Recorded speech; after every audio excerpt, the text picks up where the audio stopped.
Well, what you invest in has significant power and influence. So how do you assess if your investment decisions are actually ethical? Nick Heuzenroeder is here for more on this. Nick, lovely to see you again. Why is research so critical for investors? How much power do these decisions have? Enormous power, Holly. Basically by us not lifting the hood and having a look at what's inside our investments, it's a silent endorsement of all the controversial areas like fossil fuels, detention centres. The accessibility of research was never that good back years gone by, but the availability of research now and independent research has never been easier to access for your everyday investor, as well as organisations and foundations.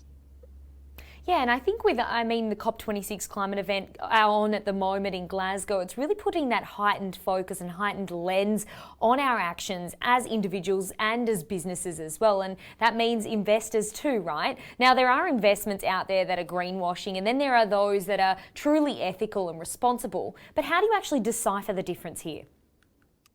That's a really good question, Holly. So having worked in large super funds in years gone by, they can be such big organisations that they can move at a fairly glacial pace when it comes to making changes. Investors now, and that's individuals and organisations and institutions, are really demanding action now, and they want a portfolio that is free of these controversial areas.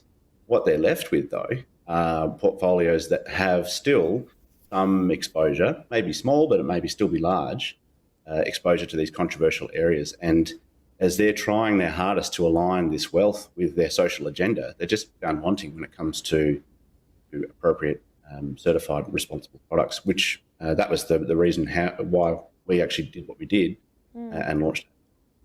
Yeah, remarkable stuff. Now, what would you like to see done from here? And as I said, COP26 is on at the moment, and that's sort of, I guess, putting the lens on governments as well. But as I said, also businesses, and then it falls down to the individual's actions as well. What would you like to see done here? Well, look, it's all well and good for governments of the day to make these pledges net zero by 2050, and that is a really, really long horizon, and it's not good enough. But I'm not here to get political, but governments alone are not going to solve this problem.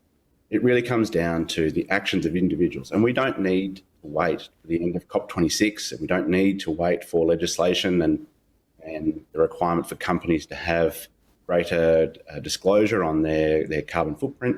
Individuals and businesses can and should take action now and really critically assess what their money's doing and what silent endorsements that they've got based on where their money is, and take action. It's much the same as making an effort around your home and trying to recycle. How you invest your money is actually one of the simplest actions you can take.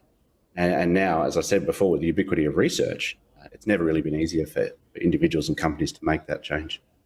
Absolutely. Nick, lovely to see you as always. Thank you, Holly.